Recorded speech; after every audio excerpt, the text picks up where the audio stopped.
தேவனுடைய வார்த்தைக்கு நேரம் நாம் கடந்து போக போகிறோம். வேற யாரு பின்னாடி யார் இருக்கீங்களா? வேதத்தை தூக்கி பிடிச்சு சொல்லுவோமா? உம்முடைய வசனம் என் கால்களுக்கு தீபமும் என் பாதைக்கெல்லாம் வெளிச்சமா இருக்கிறது. இன்று பேசப்படும் ஒவ்வொரு வார்த்தைகளையும் நீர் வருமட்டும் என்னுடைய வாழ்க்கையில அபியாசப்படுத்துவேன் என்று உறுதி கூறுகிறேன். ஆமென்.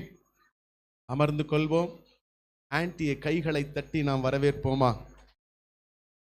எங்க சத்தம் போதாது. ஹலோ, நல்லா தட்டுங்க. ஏன்னா நீங்க ஒவ்வொரு தட்டுறதுக்கு 2 பெனிஃபிட்ஸ் இருக்கு. ஒண்ணு, நீங்க கை தட்டும் போது உங்களுக்கு ஹார்ட் அட்டாக்கே வராது.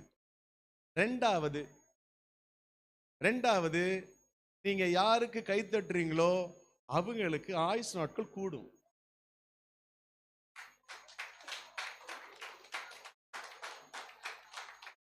எங்க நல்லா சொல்றேன். ஒண்ணு, உங்களுக்கு ஹார்ட் அட்டாக்கே வராது. நேத்து ஒரு துக்கமான செய்தி. பாப்போடைய ஃப்ரெண்டு வண்ணன்னு சொல்லி அந்த பையன் போன ஒரு 4-5 மாசத்துக்கு முன்னாடி ஒரு துக்கமான செய்தி. ஒரு அம்மா இறந்துட்டாங்க. இது பாப்போடைய ஃப்ரெண்டு தான். ஸோ நானும் அவ்வளோதான் போய் நின்றுட்டு வந்தோம். நேத்து ஒருத்தர் சாப்பிட்டு உட்காந்துட்டு இருந்தாரு, ஹார்ட் அட்டாக்ல அவரையும் இறந்துட்டாரு. அங்கிருந்து பாப்பு அடிக்கிறேன், நீங்க என்ன பண்ணுவீங்களோ தெரியாது, நீங்க போய் பார்த்துட்டு வாங்க அப்படின்ற. ஏன் சொல்றேன்னா, நாட்கள் யாருக்கு எந்த வயசுல வருதுன்னு தெரியாது. ஆண்டவரோடு அதிகமாக நீங்க பேச ஆரம்பி, அது ரொம்ப நல்லதுன்னு நான் நினைக்கிறேன். சரியா? கர்த்தர் பெரிய காரியங்களை செய்வார். ஆமென். அல்லேலூயா. தொடர்ந்து வார்த்தைகளை கேட்போம். நல்லவர்.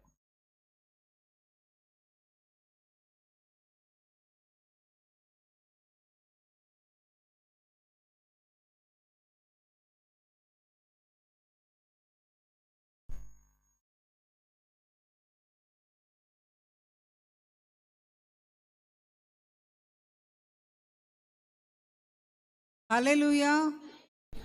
எத்தனை பேர் கர்த்தருடைய வார்த்தைக்காய் ஆவலோடு காத்திருக்கிறோம்? ஆமென். அருமையான ஆராதனை, அழகான பழைய பாடல்கள், மிகவும் அழகாக பாஸ்டர் லீட் பண்ண கர்த்தர் கிருபை கொடுத்தார். அருமையான ஆராதனை வேளையாக இருந்தது. அதிலே வாசித்த சங்கீதத்திலே நமக்கு அதுதான் பிடி கொடுச்சுது. அதாவது கடைசிக்கு முந்தின வசனத்தில் தாவீது என்ன சொல்கிறாரு? ஜீவனுள்ளோர் தேசத்திலே கர்த்தருடைய நன்மையை காண்பேன் என்று விசுவாசியாதிருந்தால் கெட்டு போயிருப்பேன். இன்றைக்கு நம்முடைய ஸ்டார்டிங் பாயிண்ட் அதுதான். ஆக்சுவலாக எனக்கு தெரியாது, ஆனால் விசுவாசியாதிருந்தால் விசுவாசி கெட்டு போவான், அல்லது விசுவாசியாதிருந்தால் நம்முடைய வாழ்க்கையிலே நாம் ஜெயங்கொள்ளுகிற ஜீவியம் எல்லா கஷ்டங்களின் மத்தியிலும், எல்லா சேலஞ்சஸ் சவால்களின் மத்தியிலும் கர்த்தருடைய பலனை அனுபவிக்கிற அந்த ஒரு காரியமாக இராது. எனவே நாம் அனைவரும் ஒன்று கூடுவது விசுவாசத்திலே உறுதிப்பட. ஆமென், ஆமென். அது மிகவும் மிகவும் முக்கியம்.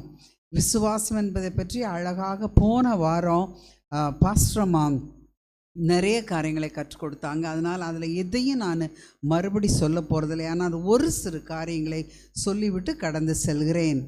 அல்லேலூயா. ஒரு நிமிஷம் கண்களை மூடுவோம். கர்த்தாவே, நாங்கள் உம்முடைய வசனத்துக்கு காத்திருக்கிறோம். நீர் எங்களை நம்ப பண்ணின வாக்கை முத அடியாருக்காக உறுதிப்படுத்துவீராக. எங்களுடைய துக்க நாட்களிலே, எங்களுடைய வேதனையின் நாட்களிலே அதுவே எங்களுக்கு மனமகிழ்ச்சி சுவாமி. ஆம் கர்த்தாவே, உம்முடைய வாக்கை எங்கள் ஒவ்வொருவர் வாழ்க்கையிலும் கர்த்தர் உறுதிப்படுத்தும்படியாக ஒப்புக் கொடுக்கிறோம். எங்கள் செவிகளையும் எங்கள் இருதயத்தையும் தேவாதி தேவன் விருத்த சேதனம் பண்ணுவீராக. கர்த்தராகிய இயேசுவின் விலையேற பெற்ற நல்ல நாமத்தில் பிதாவே, ஆமென். நாம் போன வாரம் சிந்தித்த அதே தியானத்திலே தொடர்ந்து செல்லுகிறோம். அதாவது எந்த வசனத்தை மையமாக வைத்து தியானித்தோம்? எபிரெயர் 2:10. அதிலே ரட்சிப்பின் அதிபதி, உபத்திரவத்தின் வழி. அப்போ அந்த ரட்சிப்பின் அதிபதி என்று சொல்லும் பொழுது, ரட்சிப்பு என்றால் என்ன? நம்ம அனைவருக்கும் தெரிந்தது தான், எதுவுமே அது புதிதல்ல. ஆனால் அநேக வேளைகளிலே நமக்கு தெரிந்திருக்கிற சில காரியங்களை முன்னெடுத்து வைக்க நமக்கு தெரியவில்லை. எனவே அவைகளை நாம் ஒன்றொன்றாய் பார்த்து கொண்டு வந்தோம். ஏன் ரட்சிக்கப்பட வேண்டும், ரட்சிக்கப்படுகிறவர்களாய் என்ன நாம் பார்த்தோம். அப்போஸ்தலர் 2வது அதிகாரத்திலே ரட்சிக்கப்படுகிறவர்களை கர்த்தர் அனுதினமும் சபையிலே சேர்த்து கொண்டு வந்தார். அப்போ சபையிலே ஒரு அங்கத்தினராக நான் இருப்பதற்கு நான் பெயர் கிறிஸ்தவனாய் இருந்தால் போதாது, ரட்சிக்கப்பட்ட அனுபவம் வேண்டும். அப்போ நம்ம என்ன பார்த்தோம்? எதிலிருந்து ரட்சிக்கப்படுகிறோம்? பாவத்தின் தண்டனையிலிருந்து ரட்சிக்கப்படுகிறோம், பாவத்தின் பிடியிலிருந்து ரட்சிக்கப்படுகிறோம், பாவத்தின் பிரசன்னத்திலிருந்து ரட்சிக்கப்படுகிறோம். இது நான் உங்களுக்கு அநேக காலங்களுக்கு முன்னே சொன்னது. நாம் from the penalty of past sins, from the power of present sins, from the presence of future sins. அப்போ அத்தனையிலும் இருந்து நாம் விடுவிக்கப்படுகிறோம். அதைத்தான் நாம் ரட்சிப்பு என்று சொல்கிறோம் என்று பார்த்தோம். அதிலே நாம் எப்படி ரட்சிக்கப்பட வேண்டும் என்று ஆதியிலே முதலாவது பேதுரு அப்போஸ்தலன் யூதர்களுக்கு எடுத்து வைத்த ஒரு சில காரியங்களை அப்போஸ்தலர் 2ஆம் அதிகாரத்திலிருந்து பார்த்து கொண்டே வந்தோம் இல்லையா? அந்த அப்போஸ்தலர் 2ஆம் அதிகாரத்திற்கே நீங்கள் மறுபடியும் உங்களை நான் வரும்படி அழைக்கிறேன். அப்போஸ்தலர் 2ஆம் அதிகாரம் 37, 38 அந்த வசனங்களிலே பார்க்கும்போது, நாம் வாசிக்க வேண்டாம், ஏற்கனவே வாசிட்டோம். பேதுருவின் பிரசங்கத்தை கேட்டு மனதிலே குத்தப்பட்டவர்களாய், சகோதரரே நாங்கள் என்ன செய்ய வேண்டும் என்று கேட்கிறார்கள் இந்த யூத மக்கள். ஆனால் அதிலே புறஜாதியாரும் இருந்தார்கள். இது எந்த கணக்கு சொல்லப்படுகிறது? கிட்டத்தட்ட 20,000 பேர் இருந்திருக்கக்கூடும் என்று சொல்லுகிறார்கள் வேத வல்லுனர்கள். இப்போ அதில் அப்போ பேதுரு என்ன சொல்லி கொடுக்கிறார்? மனந்திரும்பு, பாவ மன்னிப்பு பெறு, ஞான ஸ்நானம் இயேசு கிறிஸ்து நாமத்தினாலே பெறு, பரிசுத்த ஆவியின் முத்திரையை நீ பெற்றுக்கொள்வாய், பின்பு வாக்குத்தத்தம் உன்னுடையதாகும். நம்ம அதிலேயே கீழே வரும்போது 3000 பேர் சபையிலே சேர்த்து கொள்ளப்பட்டார்கள். அது கீழே நீங்கள் வரும்போது ஒரு முக்கியமான காரியங்கள் இருக்குது. அதுக்கு நான் பின்னால் நான் வர்றேன்.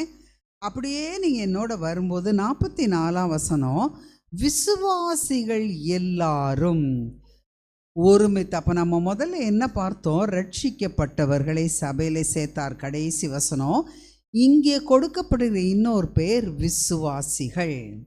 விசுவாசிகள் எல்லாரும் ஒருமனப்பட்டவர்களாய் இருந்தார்கள் என்று பார்க்கிறோம். அப்படி என்றால் இந்த விசுவாசம் என்பது கிறிஸ்தவ ஜீவியத்தின் அடிப்படை. கிறிஸ்தவ மார்க்கம் என்பது ஒரு விசுவாச மார்க்கம். It is a faith religion, not a ritualistic religion. மற்ற சில மார்க்கங்களைப் போல இது சடங்காச்சாரங்களின் மேலேயே வைக்கப்பட்ட கட்டப்பட்ட ஒரு வழி கிடையாது. இது விசுவாசத்தின் மேலே கட்டப்பட்ட ஒரு மார்க்கம், ஒரு வழி. யார் மேலே விசுவாசம்? கர்த்தராகிய இயேசு கிறிஸ்துவின் மேலே விசுவாசம். பிதா, குமாரன், பரிசுத்த ஆவியான மூவரும் சேர்ந்து ஒருவராய் நம் வாழ்க்கையிலே செய்கிற அற்புதங்களை கண்டுகொண்டு அவருக்கு பிரியமாய் ஜீவித்து பரிசுத்தமான வாழ்வை வாழ்ந்து அவரிடத்தில் போய் சேருவது தான் இந்த மார்க்கம், இந்த வழி. அதாவது ஆதி திருச்சபைக்கு இன்னொரு பெயர் உண்டு. அது அப்போஸ்தலரிலே சொல்லப்படுகிறது. சவுல் என்பவன் இந்த மார்க்கத்தையாராய யாராயிருந்தாலும் சொல்லப்பட்டிருக்கா, கொலை செய்யும்படி அதிகாரம் பெற்றுக்கொண்டான். அப்போ இந்த மார்க்கத்தார் என்பதற்கு என்ன அர்த்தம்? பீப்புள் ஆஃப் த வே, த வே. அப்போ இந்த முதல் ஆதி திருச்சபைக்கு கொடுக்கப்பட்ட பெயரே பீப்புள் ஆஃப் த வே. அப்புறம்தான் அவர்களை கிறிஸ்தவர்கள் என்று அந்தியோகியாவிலே அழைக்க தொடங்கினார்கள். கிறிஸ்தவர்கள் என்று. சரியா? அப்போ ரட்சிக்கப்படுகிறவர்கள் பட்டவனுக்கு அடையாளம் என்ன? விசுவாசம். அப்போ இந்த விசுவாசம் என்ற வார்த்தை வேதத்திலே எங்கே முதலாவது வருகிறது என்று கண்டுபிடித்தால் அதனுடைய தாற்பயத்தை நாம் அறிந்து கொள்ள முடியும். நான் முந்தையே உங்களுக்கு அப்படி தான் சொல்லியிருக்கிறேன். சபை என்பது எங்கு குறிக்கப்பட்டது? யாத்திராகமத்திலே குறிக்கப்பட்டது. எனவே சபையை உண்டாக்கினது மனிதன் அல்ல, தேவன் என்று அநேக காரியங்களை கற்றுக்கொண்டோம். அதற்குள்ளே நாம் போவதில்லை. அப்போது இந்த பழைய ஏற்பாடிலும் புதிய ஏற்பாடிலும் நாம் அதை ஆராய்ந்து பார்க்கும்போது பழைய ஏற்பாட்டிலே நன்றாக புரிந்து கொள்ள வேண்டும். விசுவாசம் என்ற பதம் ஒரே ஒரு முறைதான் குறிக்கப்படுகிறது. விசுவாசம் என்ற பெயர் சொல், நவுன் ஃபார்ம், ஒரே ஒரு இடத்துல. உங்களுக்கு அது நல்லாவே தெரியும். எங்க? ஆதியாகமம் 15. விசுவாசம். ஆபகூக் 2:4. விசுவாசத்தினாலே நீதிமான் பிழைப்பான். அதை ஆங்கிலத்திலே the just shall live by faith என்று குறிப்பிடப்படுகிறது. மற்ற எல்லா இடங்களிலும் ஒருவேளை நீங்கள் யோசிக்கலாம், ஆண்டி தப்பாக சொல்லிக்கிட்டு இருக்காங்க அங்கேருந்து. இல்லை, மற்ற எல்லா இடங்களிலும் எப்படி குறிக்கப்படுகிறது? நான் விசுவாசியாது இருந்தால். அப்புறம் அது முதல்ல சொல்லப்படுகிறது. கரெக்டாக லேக்கா சொன்னாங்க. ஆதியாகமம் 15:6 ஆபிரகாம் தேவனை விசுவாசித்தான், அது அவனுக்கு நீதியாக எண்ணப்பட்டது. சரியா? விசுவாசித்தான். இது வினை சொல்லா பெயர் சொல்லா? வினை சொல். சரியா? விசுவாசம் என்பது நவுன். விசுவாசி, விசுவாசித்தேன், விசுவாசியாதிருந்தால், விசுவாசித்தான், நான் விசுவாசிப்பேன், இது verb ஃபார்ம். அப்போ பழைய ஏற்பாட்டிலே குறிக்கப்படுகிற எல்லா இடங்களிலுமே வெர்பு ஃபார்மில் தான் இருக்குது, வினை சொல்லாகத்தான் இருக்கிறது. தானியேல் தன் தேவனை விசுவாசித்து இருந்தபடியால் அவனிலே ஒரு சேதமும் காணப்படவில்லை. தாவீது விசுவாசித்தேன், ஆபிரகாம் விசுவாசித்தான். ஈசாக்கை பற்றி இப்படி சொல்லப்படலை, அது நம்ம விட்டுருவோம், அது வேறு அனாலிசிஸ். யாக்கோபுக்கு விசுவாசம் ரொம்ப பிந்தி தான் வர வேண்டியிருந்துச்சு. அப்போது இந்த இடத்துல யோசேப்பு தேவனை விசுவாசித்தான் என்று எழுதப்படவில்லை. கர்த்தர் யோசேப்போட இருந்தார், அவருக்கு பிரியமாய் நடந்து கொண்டான், அவருக்கு விரோதமான பொல்லாங்கை நான் செய்வது எப்படி என்று கேட்கிறான். அப்போ அங்கே கர்த்தரை நேசித்து அவருக்கு பிரியமாய் நடந்து கொள்ளுகிறது, அவருடைய கட்டளைகள் அப்படி நடந்து கொள்ளுகிறதை குறிக்கிறது என்று பார்க்கிறோம். இதற்கு உள்ள எபிரெய பதம் எமுனா, EMUNAH. யமுனான்னு எழுதாதீங்க, யமுனா. என்ன அப்படின்றோம்ல, யமுனா. இந்த யமுனா என்ற பதம்தான் குறிக்கப்படுகிற, கரெக்டாக குறிக்கப்படுகிற ஒரே இடம் ஆபகுக்கு 2:4. சரியா? இப்போ இது எதை குறித்தது? ஆபிரகாம் விசுவாசித்தான், தானியேல் விசுவாசித்தான் என்று பார்க்கிறோமே, இது எதை குறித்தது? அழகான சில வசனங்களை மாத்திரம் நான் உங்களுக்கு சொல்லுகிறேன். எசாயா 26:3. இது அநேக முறை நம்முடைய பாஸ்டர் அழகா பண்ணியிருக்காங்க.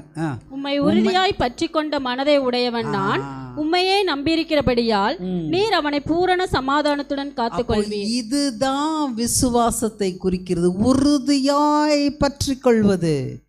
போன வாரம் இது நமக்கு சொல்லப்பட்டது, உறுதியாய். இதுக்கு நம்ம லேட்டஸ்ட் விவிலியத்தில், தமிழ் விவிலியத்தில் என்ன சொல்கிறாங்கன்னா, பற்றுறுதி. இந்த இறையல் கல்லூரியில் அந்த வார்த்தை தான் உபயோகிப்பாங்க, பற்றுறுதி. உறுதியாய் பற்றி கொள்வது தான் விசுவாசம். கர்த்தரையே நம்பிக்கொண்டு அவரை எப்படி பற்றி கொள்ள வேண்டுமா? உறுதியாய் பற்றி கொள்ள வேண்டும். ஸ்டெட்ஃபாஸ்ட்னஸ். ஏன் அவரை நீ உறுதியாய் பற்றி கொள்ள வேண்டும்? அவர் அப்படிப்பட்டவர். தேவன் உண்மையுள்ளவராய் இருக்கிறாரே, வாக்குத்தத்தம் பண்ணினவர் உண்மையுள்ளவராய் இருக்கிறாரே, அதனாலே அவரை பற்றி கொள்வேன். அதுதான் விசுவாசம். ஆனால் நீங்கள் புதிய ஏற்பாட்டிற்குள்ளே வரும்போது நேரடியாக விசுவாசம் என்ற வார்த்தை 200க்கும் அதிகமான தடவைகள் பயன்படுத்தப்படுகிறது. விசுவாசம் என்ற பெயர் சொல் 200க்கும் அதிகமான இடங்களிலே. அப்போ முதல்ல தொடங்கி மத்தேயில தொடங்கி கடைசி வரைக்கும் அப்போ என்ன ஆகுது? கிறிஸ்தவ மார்க்கம் அடிப்படையே எதை கொண்டது? விசுவாசத்தின் மேலே கட்டப்பட்டது. சரியா? அப்போ இந்த விசுவாசத்துக்கு சிம்பிள் எக்ஸ்பிளனேஷன் பற்றுறுதி, உறுதியான பற்று. அப்படிதான் ஆபிரகாம் பற்றி கொண்டான். சரியா? அடுத்தது நாம் புதிய ஏற்பாட்டுக்குள்ளே வர்றோம். இந்த விசுவாசத்தை நாம் பற்றி கொண்டோம், சரி. ஆனால் அதில் எப்படி நாம் இருந்து கொள்ள வேண்டும் என்று பவுல் அப்போஸ்தலன் கொலோசையருக்கு எழுதுகிறார். கொலோசையர் 2:6-7. கொலோசையர் 2:6-7. ஆகையால் நீங்கள் கர்த்தராகிய கிறிஸ்து இயேசுவை ஏற்றுக்கொண்டபடியே. முதலாவது நம்பர் 1 அண்டர்லைன் பண்ணி 1 அந்த இடத்துலே போடுங்க. நான் எப்பொழுதுமே பைபிள்லே தான் எழுதுகிற பழக்கம் எனக்கு உண்டு. நம்பர் 1 இயேசுவை ஏற்றுக்கொண்ட. இது நாம் செய்திருக்கிறோமா? ஆமாவா இல்லையா? அவருடைய நாமத்தின் மேல் விசுவாசம் உள்ள அவரை ஏற்றுக்கொண்டவர்கள் எத்தனை பேர்களோ அத்தனை பேர்களும் தேவனுடைய பிள்ளைகளாகும்படி நமக்கு அதிகாரம் கொடுக்கப்பட்டிருக்கிறது. அப்போ ஏற்றுக்கொண்டோம். அப்புறம் என்ன செய்யணும்? 2 அவருக்குள் வேர் கொண்டவர்களாகவும். வேறு கொள்ள வேண்டும். இந்த வேர் எப்படி கொள்ளுவது? விசுவாசத்தின் மூலமாயும் வசனத்தின் மூலமாயும். அவர் மேல் கட்டப்பட்டவர்களாகவும். 3வது அவர் மேல் கட்டப்பட்டவர்களாய். நீர்க்கால்களின் ஓரமாய் நடப்பட்டு தன் காலத்தில் தன் கனியை தருவான். அப்ப அவன் மேலே கட்டப்பட்டு அவருக்குள்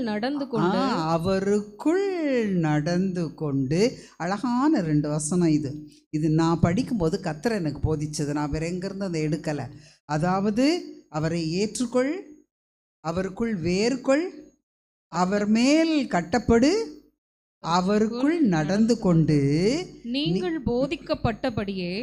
நம்பர் 5 விசுவாசத்தில் உறுதிப்பட்டு. இப்ப நம்ம சொன்னது வந்துருச்சா? பற்றுறுதி, விசுவாசத்திலே அசைக்க முடியாத நம்பிக்கை, அசைக்க முடியாத நம்பிக்கை, உறுதிப்பட்டு. என்ன செய்யணுமா? அடுத்த பாயிண்ட், ஸ்தோத்திரத்தோடே அதிலே பெருகுவீர்களாக.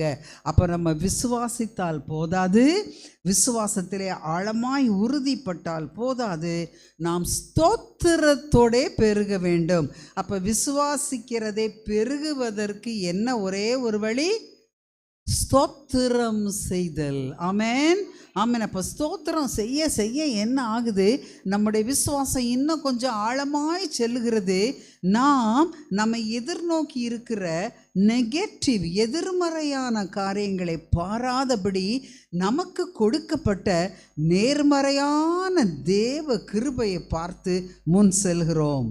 ஆமென், ஆமென். சரி, ஒரே ஒரு வசனம், அந்த ஒரு பகுதியை நீங்கள் மனப்பாடம் பண்ணிக்கோங்க. இந்த கொலோசையர் 2:6-7 அப்படியே உள்ள வாங்கிக்கோங்க. நான் ரொம்ப அதனால் நான் பிரயோஜனப்பட்டிருக்கிறேன். அடுத்தது 2 கொரிந்தியர் 1:24. 2 கொரிந்தியர் 1:24. உங்கள் விசுவாசத்திற்கு நாங்கள் அதிகாரிகளாய் இராமல் உங்கள் சந்தோஷத்திற்கு சகாயராய் இருக்கிறோம்.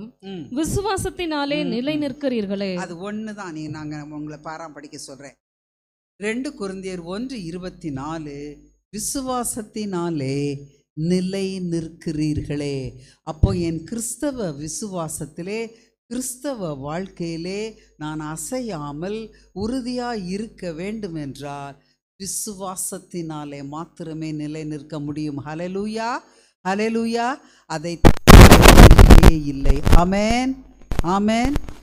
ஏன் விசுவாசிக்கணும்? ஏன் உங்களுக்கு மாத்திரம் இப்படி போதிக்கிறாங்கன்னு அப்படித்தான் கிறிஸ்தவ விசுவாசம்தான் கிறிஸ்தவ மார்க்கம். ஆமென், ஆமென். அது நம்பிக்கை மாத்திரமல்ல, உறுதியான நம்பிக்கை, என்ன வந்தாலும் அசைக்கப்படாத நம்பிக்கை. நான் நம்ம பாஸ்டர்மால அதை அடிக்கடி பார்க்குறேன். சில நேரங்களில் நான் ஆடி போகிறது உண்டு. அவங்க விடாப்பிடியாக நிற்கிறத எங்களோட பகிர்ந்து கொள்ளுவாங்க. அப்போ நானே சொல்லுவேன், பாஸ்டர்மா ஒரு சரியான எக்ஸாம்பிள். உறுதியான விசுவாசம், என்ன வந்தாலும் விசுவாசம். அதை போல நாம் என்ன செய்ய வேண்டும்? நடந்து கொள்ள முற்பட வேண்டும். ஆமென், ஆமென். சரி, அப்போது இந்த நியூ டெஸ்டமெண்ட்டில் இந்த வெய்த், அதாவது விசுவாசத்துக்கு கொடுக்கப்படுகிற கிரீக் பதம் என்னவென்றால் பிஸ்டிஸ். கட்டாயம் தெரிஞ்சு கொள்ளணும். PISTIS, பிஸ்டிஸ். பிஸ்டிஸ் என்றால் விசுவாசம். ஆமென், ஆமென். 1-2 சத்தம் தான் கேட்குது. ஆமென். ஸோ இந்த பதம் தான் 200க்கும் மேலான தடவைகள் அங்கே காணப்படுகிறது.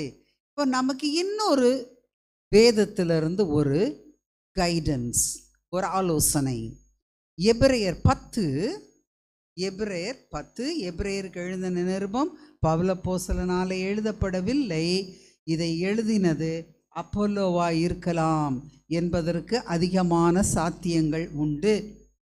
ஏனென்றால் பவுல் ஒரு தடவையும் எந்த அவருடைய நிருபத்தையும் மொட்டை கடிதமாக தொடங்கி மொட்டை கடிதமாக முடிக்கவில்லை. இதை இறையியல்ல சொல்லும்போது the letter to the Hebrews is an anonymous letterன்னு சொல்லுவோம், மொட்டை கடிதம். ஆனால் யார் எழுதுனான்னு தெரியும், வாங்கினவர்களுக்கு இது யார் எழுதுனதுன்னு தெரியும். ஆமென்.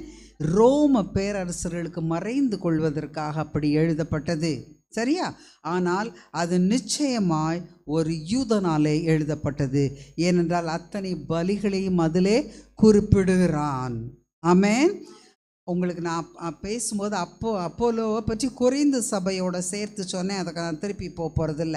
சரி, எபிரேயர் 10ஆம் அதிகாரம் 19 23 வசனம் வரைக்கும் கொஞ்சம் நம்ம தெளிவாக கூடவே வரணும். வாசிக்கிறீங்களா சிஸ்டர்? ஆகையால் சகோதரரே, நாம் மகா பரிசுத்த ஸ்தலத்தில் பிரவேசிப்பதற்கு இயேசுவானவர் தமது மாம்சமாகிய திரையின் வழியாய் புதிதும் ஜீவனுமான மார்க்கத்தை நமக்கு உண்டு. இந்த கிறிஸ்தவ மார்க்கத்துக்கு இன்னொரு பெயர் என்ன? புதிதும் ஜீவனுள்ள மார்க்கம். இது செத்த மார்க்கம் அல்ல, ஜீவனுள்ள மார்க்கம். ஆமென். ஜீவனுள்ள வழி, ஜீவனுள்ள வாழ்க்கை, நியூ லைஃப் என்று சொல்லப்பட்டிருக்கிறது. அடுத்தது, அந்த மார்க்கத்தின் வழியாய் பிரவேசிப்பதற்கு அவருடைய இரத்தத்தினாலே நமக்கு தைரியம் உண்டாயிருக்கிறது. இஸ்ரவேலர்கள் ஆசரிப்பு கூடாரத்தில் எப்படி நுழைந்தார்கள்? மிருகங்களின் இரத்தங்களினாலே. நாம் எப்படி பரிசுத்த ஸ்தலத்திற்குள்ளே நுழைகிறோம்? கர்த்தராகிய இயேசு கிறிஸ்துவின் இரத்தத்தினாலே. அடுத்தது, தேவனுடைய வீட்டின் மேல் அதிகாரியான மகா ஆசாரியர் நமக்கு இருக்கிறார். மூன்றாவது, பிரதான ஆசாரியன் ஒவ்வொரு வருடமும் எடுத்துக்கொள்ளப்படுகிற அவன் நமக்கு இல்லை. நமக்கு நித்திய பிரதான ஆசாரியராய் இயேசு கிறிஸ்து திரைக்குள்ளாய் போயிருக்கிறபடியினாலே அவர் மகா ஆசாரியராய் இருக்கிறார். அதனால இதை பற்றி அங்கிள் ஒரு டீட்டெயில்டு மெசேஜ் அந்த காலத்தில் கொடுத்துருக்காங்க உங்களுக்கு. துர்மனச்சாட்சி நீங்க வேண்டும். அது எப்படி நீங்கும்? கர்த்தராகிய இயேசு கிறிஸ்துவின் இரத்தம் என்னுடைய ஆத்துமாவையும் ஆவியையும் சுத்திகரிக்கும் போது நடக்கிறது. அதுக்கு எது வேணும்? என் ஆவி ஆத்மா சுத்திகரிக்கப்பட வேண்டும் என்றால் ஆவிக்குரிய காரியம்தான் வேண்டும். நான் குளித்துட்டு வந்தால் போதாது, வெளிப்புறமும் சுத்தமாக இருக்கணும், உட்புறமும் சுத்தமாக இருக்கணும். அப்போ அது கர்த்தராகிய இயேசு கிறிஸ்து நமக்காக செலுத்திய பலியின் மூலமாய் சுத்தப்படுத்தப்படுகிறது. அடுத்தது, சுத்த ஜலத்தால் கழுவப்பட்ட சரீரம் உள்ளவர்களாயும் உண்மையுள்ள தேவனுடைய வீட்டிற்கு வரும்போது சுத்தமான சரீரத்தோடு நாம் வர வேண்டும். நான் சொல்லல, வேதம் சொல்லுகிறது. மூன்றாவது, உண்மையுள்ள இருதயம், a faithful heart. ஹார்ட்னா நம்ம என்ன கற்றுக்கொண்டோம்? ஆவியை குறிக்கும். சில நேரத்தில் இந்த இந்த இந்த மனிதனுக்கு மிகவும் மோசமான இருதயம் அப்படின்னா அவனே மோசமானவன் என்ற அர்த்தம். அவன் பாடி மோசமானதுன்னு நம்ம சொல்லலை. அப்போது உள்ளான மனிதன், மை ஸ்பிரிட், அது சுத்தமாக இருக்க வேண்டும். அடுத்தது என்ன? விசுவாசத்தின் பூரண நிச்சயத்தோடு விசுவாசத்தின் பூரண நிச்சயம். பிடிச்சிட்டிங்களா? இப்ப பற்றுறுதி, பூரண நிச்சயம். என்னமோ அன்னைக்கு நான் விசுவாசித்தேன், இன்னைக்கு இல்லை, எப்படி இருக்குன்னு தெரியாது. அன்னைக்கு நான் கிறிஸ்தவ, இன்னைக்கு நான் கிறிஸ்தவ இல்லை, நான் சீக்ரெட் கிறிஸ்டியன். அடிச்சு போடுங்க அந்த வார்த்தையை. சீக்ரெட் கிறிஸ்டியன் என்ற வார்த்தைக்கு வேதத்தில் இடமில்லை. மனிதர் முன்பாக என்னை அறிக்கை செய்கிறவன் எவனோ, நீ அறிக்கை செஞ்சா அவர் எல்லாரும் முன்பாக உன்னை உயர்த்துவார், அவர் அறிக்கை பண்ணுவார். ஐயோ, இவங்களோட இருக்கிறது தேவாதி தேவனுடைய வல்லமப்பா, வேற ஏதோ வல்லமை, நீ மாத்திரம் ஏன் இப்படி இருக்கிற, நாங்கள் மாத்திரம் ஏன் அடிபட்டு போகிறோம்னு சொன்னால் பிடிச்சிக்கோங்க அந்த ஆப்பர்ச்சுனிட்டியை ஆண்டவரை பற்றி சொல்ல. நான் என்னுடைய ஸ்டூடெண்ட்ஸுக்கு சொல்கிறது அதுதான். நீ போய் விற்காத ஆண்டவரை நீ விற்க வேண்டிய அவசியமே இல்லை. உன் வாழ்க்கையை பார்த்து ஹவ் ஆர் யூ டிஃப்ரெண்ட் அப்படின்னு கேட்டால் அங்கே பிடிச்சிக்கோ. அதுதான் சாட்சி. விளங்குனீங்களா? அப்போ இந்த பூரண நிச்சயத்தோடு எப்படி இருக்கணுமா? அடுத்த வசனம், அல்லாமலும் நம்முடைய நம்பிக்கையை அறிக்கையிடுகிறதில் அசைவில்லாமல் நம்பிக்கையை அறிக்கையிட வேண்டும். நம்பிக்கையை அறிக்கையிட வேண்டும். வாய்க்குள்ள மூடி வச்சுக்கிட்டு சீக்கிரட்டா இருக்க எங்கும் சொல்லப்படவில்லை. நாங்கள் ஸ்டூடெண்ட்ஸாக சின்ன பிள்ளையா இருக்கும் போதெல்லாம் நாங்கள் சீக்ரெட் கிறிஸ்டியன்ஸ்னு ஒரு குரூப் இருக்கோம். பெரிய குரூப். அதாவது ஹஸ்பண்ட்ஸ் எல்லாம் ஹிந்துஸ், எல்லா ஒய்ஃப்ஸும் சில்ட்ரனும் கிறிஸ்டியன்ஸ். அப்போ நாங்களும் ஆமாம் அவங்க சீக்ரெட் கிறிஸ்டியன்ஸ். அந்த இடங்களை சொன்னால் நீங்கள் கோச்சிக்கிடாதீங்க. விருதுநகர், சிவகாசி, சாத்தூர், அந்த ஹோல் ஏரியா, அருப்புக்கோட்டை எல்லாம் சீக்ரெட் கிறிஸ்டியன்ஸ். ஆல் லேடிஸ் சர்ச்சுக்கு வருவாங்க, போட்டோலாம் வச்சுருக்க மாட்டாங்க. பிள்ளைங்க அத்தனை பேரும் சர்ச்சுக்கு வருவாங்க. But all their husbands were Hindus. அவங்கள விட்டுருவாங்க போச்சொல்லி. அந்த காலத்தில் அது ஏற்றுக்கொள்ளப்பட்டுச்சுன்னா அவங்களுமே ஞானஸ்நானம் எடுத்தாங்க. நான் போன அசம்பிளியில் அவ்வளோ பேர் ஞானஸ்நானம் எடுத்துருக்குறாங்க. அவங்க தான் ஸ்ட்ராங்கஸ்ட் பீப்புள். ஹாஸ்பிட்டல் விசிட்டிங்க்கு யார் வரீங்கன்னா அவங்க தான் வருவாங்க. அப்போ அவங்க சீக்ரெட் கிறிஸ்டியன்ஸ் உலகத்துக்கு, பட் தைரியமாய் வெளியே அறிக்கை செய்தவர்கள். ஆமென். அதுதான் சாட்சி சொல்கிறோம். நம்ம சாட்சி சொல்லும்போது அநேக நேரங்களில் என்ன செய்கிறோம், அந்த இது பாஸ்டர் ராஜாமணி சொன்னதை உங்களுக்கு திருப்பி சொல்கிறேன். சாத்தானுக்கு மகிமையை செலுத்தி தேவனுக்கு மகிமையை செலுத்துறதில்ல அப்படின்னு அவர் தான் சொன்னார். Pastor Rajamani, assembly of God, the top most man. என்னன்னு கேட்டிங்கன்னா, நான் பட்ட கஷ்டத்தையே அது நேச்சுரல், இட் கம்ஸ் அவுட். கடைசியில் நான் ஜோம் பண்ணேன், ஆண்டவர் விடுவிச்சிட்டார். அப்போ யாருக்கு மகிமை போகுதுன்னு கேட்டார் சாட்சி சொன்னவங்கள நிறுத்தி. நீ யாரை மகிமைப்படுத்தின, மேலே சாத்தானையா அப்படின்னு எனக்கு அப்போ தான் உதிச்சிச்சு. ஸோ இப்படி ஒரு பாயிண்ட் இருக்குது. அதனால தான் நாம் சாட்சி சொல்லும்போது கர்த்தர் எனக்கு செய்ததை மிகைப்படுத்தி அதிலிருந்து நான் ஆவிக்குரிய உண்மையை என்ன கற்றுக்கொண்டேன் என்பதை சொல்ல வேண்டும் என்று நான் மறுபடியும் சொல்லுகிறேன். சரியா? அடுத்ததாக, ஏனா நம்ம அறிக்கை செய்யணுமா? வாக்குத்தத்தம் பண்ணினவர் உண்மையுள்ளவராய் இருக்கிறாரே, அப்படிப்பட்ட உண்மையுள்ள தேவனை, we serve a faithful God. அந்த அளவிற்கு நம்மிடத்திலே உண்மை இருக்க கர்த்தர் எதிர்பார்க்கிறார். உங்களுக்கு நான் சின்னதாக சொல்லிட்டேன் அந்த விசுவாசத்தின் ஆழத்தை. சரியா? இப்போது இதை ஒரு நைஜீரியன் பாஸ்டர், நிறைய அவர்கிட்ட கற்றுக்கொண்டு அவருடைய ரைட்டிங்ஸ்லேருந்து, பாஸ்டர் கிறிஸ் ஒயாக்கிலோமே இன்னும் இருக்கிறார், எங்கப்பா லாகோஸ். சரி, அவர் சொன்னது இது, விசுவாசம் பரலோகத்தின் காயின், அதாவது கரன்சி நோட்டுன்றோம்ல, பணம். விசுவாசம் பரலோகத்தின் பணம்.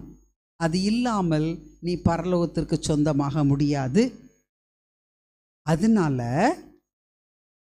வாக் இன் ஃபெய்த், விசுவாசத்தில் நட. டாக் ஃபெய்த், விசுவாசத்தை பேசு, ரெஸ்பாண்ட் இன் ஃபெய்த்.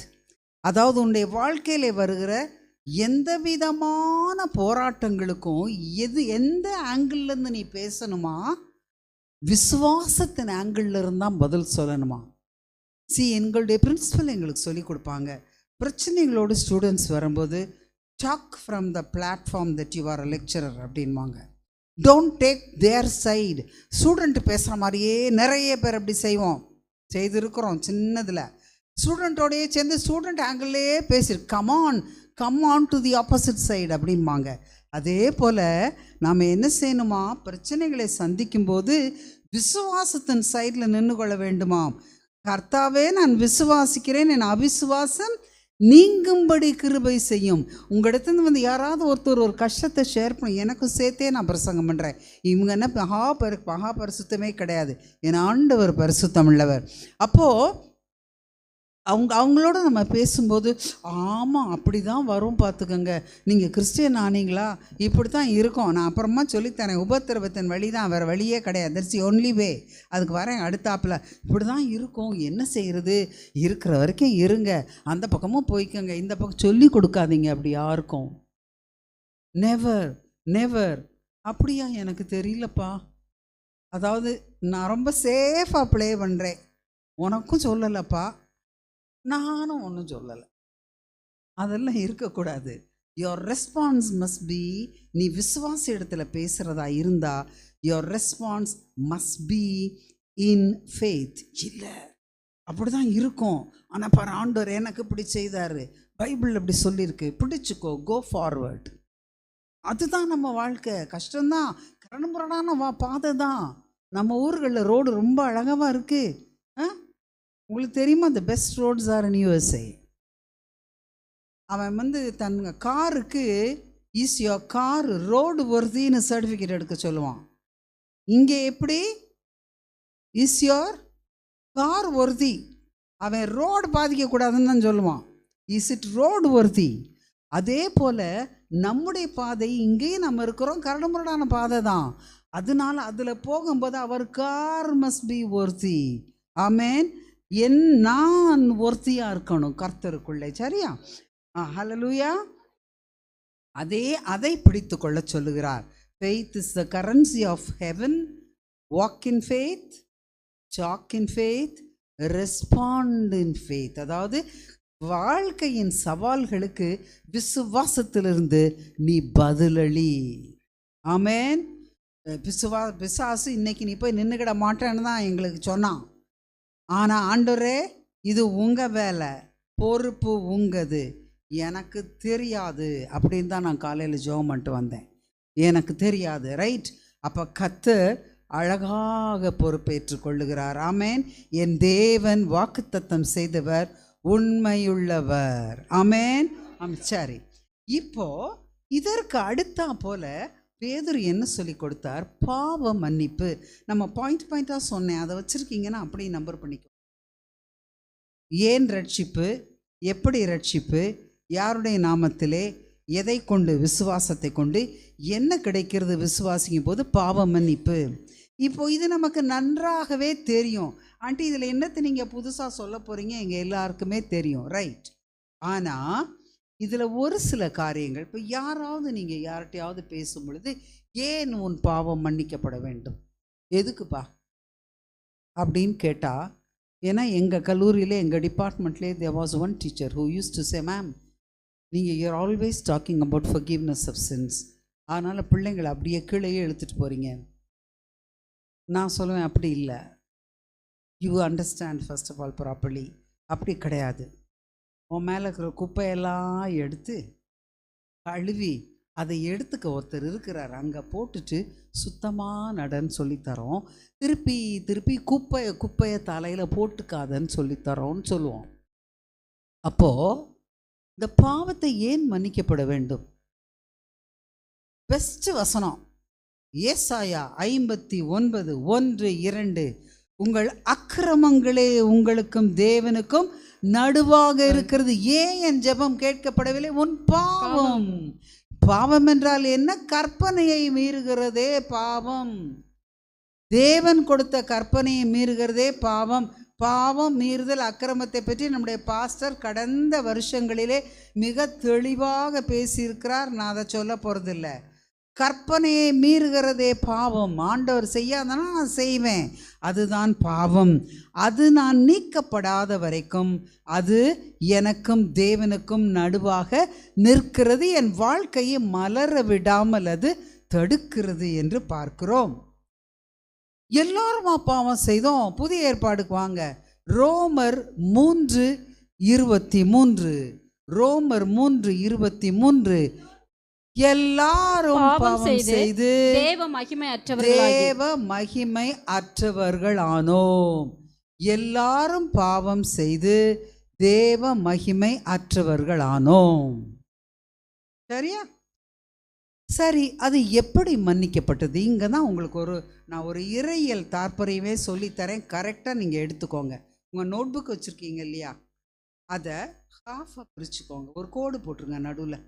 ஒரு பேஜில் யூ ட்ரா ஒன் லைன் போட்டுட்டு அந்த லைனுக்கு மேலே 3 காலமாக பிரிச்சுக்கோங்க.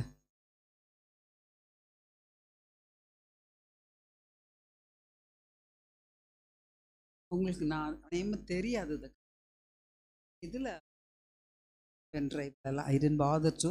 ஸோ நோட்டில் ஒரு பகுதியில் நடுவில் கோடு போட்டுட்டு நெடுவாக 3 பகுதியாக பிரித்து கொள்ளுங்கள்.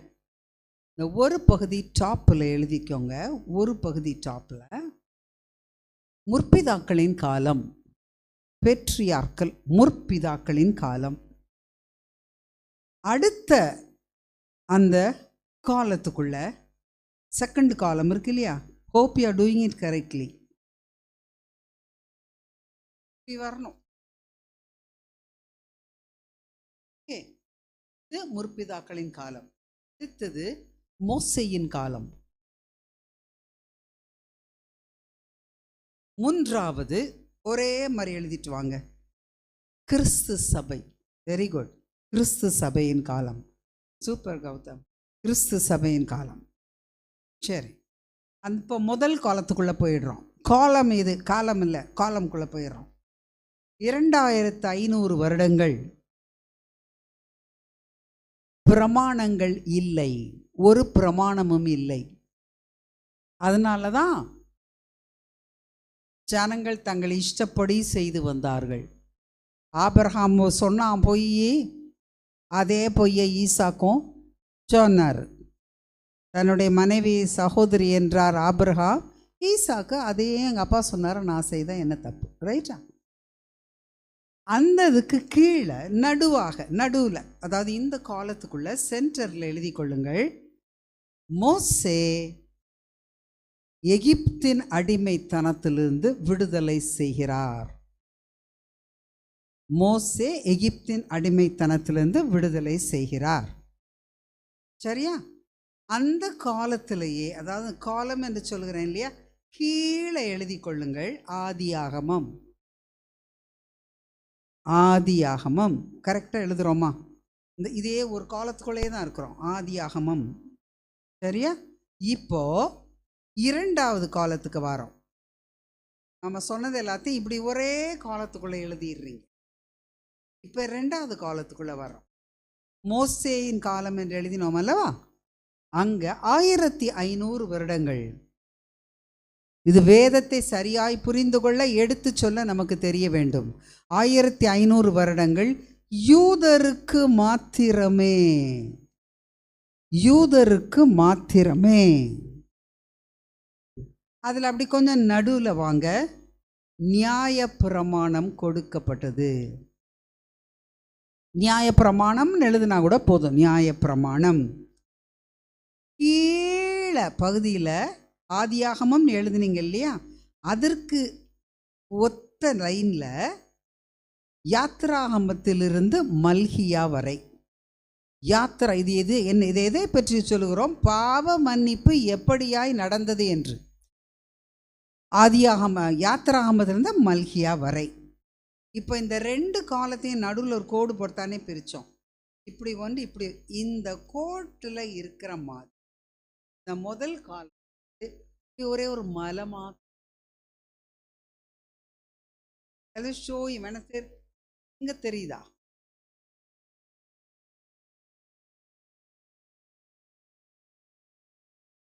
ஒரு ஜஸ்ட் மவுண்ட். அந்த மலை எந்த மலை? சீனாய் மலை, ஹோரேப், மவுண்ட் ஹோரேப். ஹோரேப் பர்வதம் சீனாய் மலை. அதாவது நம்ம என்ன சொன்னோம், அந்த மலைக்கு உள்ளுக்கு எழுதுங்க 10 கற்பனை.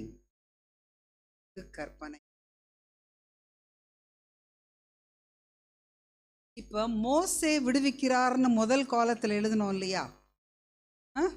அதே லைன்ல 2வது காலத்துல நியாயப்பிரமாணம் முடிந்தது. எங்க? மல்கியாவோட நியாயப்பிரமாணம் முடிந்தது. கரெக்டா எழுதியிருக்கீங்களா? ஜஸ்ட் ஒரு வார்த்தை, நியாயப்பிரமாணத்தின் முடிவு அப்படின்னு கூட எழுதிடலாம். ஓகே. இப்ப 3வது காலத்துக்கு வரோம். முடிச்சிட்டிங்களா? முடிச்சாச்சா? என் பிள்ளைங்கிட்ட கேட்பேன் எஸ் ஆர் நோ. 3வது காலம். 3வது காலம் மேலே போட்டோம் இல்லையா? கிறிஸ்து சபையின் காலம். நான் வேணா அடுத்த தடவை எனக்கு முடியுமானா, இப்போ ரிமெம்பர் நான் இதில் பென்ட்ரைவில் கொண்டு வரேன், பட் அதுக்கு நான் போய்கிட மாட்டேன்னு நினைக்கிறேன். So let me not promise you. இந்த காலம், அதாவது மோசையின் காலம் 1500 வருஷங்கள், நியாயப்பிரமாணம் முடிந்தது. இங்கே யாத்திராகமத்திலிருந்து மல்கியா வரை இடத்துக்கு நடுவில் அந்த மலை சீனாய் மலை. இப்போ 3வது காலத்துக்கும் இந்த சீனாய் மலையை வரைஞ்சது போலயே 2வது 3வது காலத்தை தொடும்படியாய் ஒரு சிலுவையை வரையவும். 2வது 3வது காலத்துக்கு 2த்துக்கும் நடுவில் இருக்கிற மாதிரி ஒரு சிலுவை. அந்த சிலுவைக்கு கீழே மத்தேயு, மார்க்கு, லூக்கா, யோவான். மத்தேயு, மார்க்கு, லூக்கா, யோவான். அதாவது நியாயப்பிரமாணம் முடிந்த உடனே மல்கியாவோடு பாவ மன்னிப்பு இப்படித்தான் செய்யப்பட்டது, மிருகங்களின் இரத்தத்தின் மூலமாய், நியாயப்பிரமாணத்தின் மூலமாய். அதற்கு முந்தின காலங்களில் எதுவுமே கிடையாது. சரியா? அதனால தான் ஆண்டவர் பிரமாணம் கொடுக்க வேண்டியிருந்துச்சு. எதுக்கு நியாயப்பிரமாணம் கொடுக்கணும்? அதுக்கு தான். ஒன்றுமே லாவே கிடையாது. ஒரு கண்ட்ரிக்கு லா வேணும்ல. இப்போ இந்தியாவுக்கு சட்டத்திட்டங்கள் இருக்கு இல்லையா? ரைட்டு. இப்போ சிலுவை போட்டோம்ல, 3வது திருச்சபையின் காலம், கிறிஸ்து சபையின் காலம். அந்த இடத்துல 2000 வருஷங்களுக்கு மேலாக மேலே இந்த கிறிஸ்து சபைக்கு ஜஸ்ட் பிலோ 2000 வருஷங்கள் எல்லா மனிதருக்கும் உள்ள கிறிஸ்துவின் பிரமாணம். எல்லா மனிதருக்கும் உள்ள கிறிஸ்துவின் பிரமாணம் போட்டிங்களா? அப்போ நடுவில் நம்ம ஏதாவது எழுதணும்ல. இங்கே நியாயப்பிரமாணத்தின் முடிவுன்னு எழுதணும். இங்கே கிறிஸ்துவின் பிரமாணம் தொடக்கம். கிறிஸ்துவின் பிரமாணம் தொடக்கம். கீழே வந்துட்டிங்களா? லாஸ்ட் லைன் இதோட முடிக்கிறோம். அதை கீழே அதுக்கு நம்ம என்ன எழுதுகிறோன்னா, கீழே நீங்கள் சொல்லுங்களேன். எனக்கு மல்கியா வரைக்கும் சொல்லிட்டேன், மத்தேயு, மார்க்கு, லூக்கா, யோவான் முடிச்சிட்டேன். கிராஸ் கடியில் இங்கே என்ன எழுதணும் நம்ம? நீங்கள் இதை சொல்லுங்க. நான் இப்போ குட் ஆனந்தி, அப்போஸ்தலர் முதல் வெளிப்படுத்தல் வரை. ஆனந்தி, நான் இன்னொரு நாளைக்கு I will get you one gift. அப்போஸ்தலர் இருந்து வெளிப்படுத்தல் வரை. ஸோ இதுதான் வேதம் கூறு. ஸோ இதுதான் வேதத்திலே குறிக்கப்படுகிற பாவ மன்னிப்பின் பேட்டர்ன் மாதிரி. இப்போ அதனால தான் கிறிஸ்து சபை எல்லோரையும் சேர்த்து கொள்ளுகிற, நம்ம தலைப்பு கொடுத்தோம், மெய்யான ஒளியின் பிள்ளைகள். மெய்யான ஒளியின் பிள்ளைகள். இந்த மெய்யான ஒளி உலகத்திலே வந்து எந்த மனுஷனையும் பிரகாசிக்கிற ஒளியே மெய்யான ஒளி. இது எங்கே இருக்குன்னு சொல்லிடுங்க. பாஸ்டர்மா சொன்னால் ஒன்றும் இல்லை, ஒன்றும் கிஃப்டெல்லாம் இல்லை. இந்த வசனம் எந்த இடத்துல இருக்கு? உலகத்திலே வந்து எந்த மனுஷனையும் பிரகாசிக்கிற ஒளியே மெய்யான ஒளி. யோவான் அதிகாரம் வசனம் சொல்லணும்ல நம்ம. 1:9 குட் மெலிட்டா. ஜான் 1:9. அப்போ உலகத்திலே வந்து எந்த மனுஷனையும் பிரகாசிக்க வந்தார் கர்த்தராகிய இயேசு கிறிஸ்து. கிறிஸ்தவனுக்கு மாத்திரம் வரவில்லை. ஆமென். இதுதான் உலகத்திலே பாவ மன்னிப்பின் பேட்டர்னுக்கு கரெக்ட் தமிழ் டக்குன்னு சொல்லுங்க. மாதிரி. அதனால தான் பாவ மன்னிப்பு மிகவும் மிகவும் முக்கியம் என்று சொல்லுகிறோம். ஆமென். அப்போ இந்த நாளில் நான் இன்னொரு 2-3 ப்ரிப்பேர் பண்ணிட்டு வந்தேன். அதுக்குள்ளே நான் போல விசுவாசத்தை பற்றிய ஒரு சில காரியங்களையும், இந்த பாவ மன்னிப்பு எப்படியாய் வேத காலங்களிலே குறிக்கப்பட்டது என்றும் பார்த்திருக்கிறோம். அதே போல் நாம் விசுவாசத்தில் எப்படி பெருகலாம், எப்படி வளரலாம், கட்டாயம் அறிக்கை செய்ய வேண்டும். பற்றுறுதி என்பதுதான் நம்முடைய விசுவாசம். கிறிஸ்தவ வாழ்க்கையே எதிலே அஸ்திபாரம் போடப்பட்டிருக்கிறது? விசுவாசம். கிறிஸ்துவின் மேலுள்ள விசுவாசம் என்று கற்றுக்கொண்டோம். அப்போ கர்த்தருக்கு சித்தமானால் அடுத்த தடவை இந்த அப்போஸ்தலர் 2ஆம் அதிகாரத்தில் சொல்லப்பட்ட மனம் திரும்பி என்று சொல்லுகிறார். மனம் திரும்புதல் என்றால் என்ன நமக்கு நல்லா தெரியும் என்ன என்பதை, அதை குறித்து சில தாற்பயங்களை நாம் புதிய ஏற்பாடுக்கு இணைத்து பார்க்கிறோம். ஆமென். கர்த்தர் உங்களோட பேசியிருக்கிறார். ஆண்டி வாக்கு தத்தமே கொடுக்க தரல. இல்லை, நான் கொடுக்க மாட்டேன், என் ஸ்டூடெண்ட்ஸ்க்கே கொடுக்க மாட்டேன். அதாவது ஆண்டவருடைய வார்த்தை பலிபீடத்திலிருந்து வரும்போது, நீ ஆவலாய் தாகமுள்ளவன் மேல் தண்ணீரை ஊற்றுவேன் என்றார். அவருடைய வார்த்தை தூக்கி போடப்படும் பொழுது அப்படி பிடிச்சு கொள்ள வேண்டியது என்னோட வேலை, பிரசங்கம் பண்ணுறவங்க வேலை இல்லை. அதனால இது ஒரு ரொம்ப வலிமையான ஒரு ஊழியக்காரர், லோக்கலில் இருக்க ஊழியக்காரர் ஒருத்தர் சொல்கிறார், தமிழ்நாட்டில் இருக்க பலிபீடத்துலேருந்து வசனம் வரும்போது உங்ககிட்ட பேசலைன்னா முடிஞ்சு போன பிறகு என்கிட்ட வந்து தீர்க்க தரிசனம் சொல்லுன்னா என்ன தீர்க்க தரிசனம் சொல்லுவேன்றார். கரெக்டு தானே? அப்போது கர்த்தருடைய வசனம் எது உங்களை நோக்கி வந்ததோ அதை பிடித்து கொண்டு இந்த வாரம் முழுவதும் மாதம் முழுவதும் கர்த்தருக்குள்ளாய் பற்றுறுதியோடு ஆழமாய் வேர் கொண்டு கட்டப்பட்டு ஸ்தோத்திரம் செய்து அதிலே பெருகி பிறருக்கு சாட்சியாய் நான் நம்பிக்கையை அறிக்கையிடுகிறதிலே ஒரு போதும் அசைவில்லாதிருக்க கர்த்தர் வழி நடத்துவாராக. ஒரே வாக்குத்தத்தம் பண்ணினவர் உண்மையுள்ளவராய் இருக்கிறார். உனக்கு கர்த்தர் என்னென்ன வாக்குத்தத்தங்களை கொடுத்திருக்கிறாரோ நீ அவரோடுக்குள் நடந்து கொண்டால் அந்த வாக்குத்தத்தை நிறைவேற்ற அவர் உண்மையும் நீதியும் உள்ளவராய் இருக்கிறார். ஆமென், ஆமென்.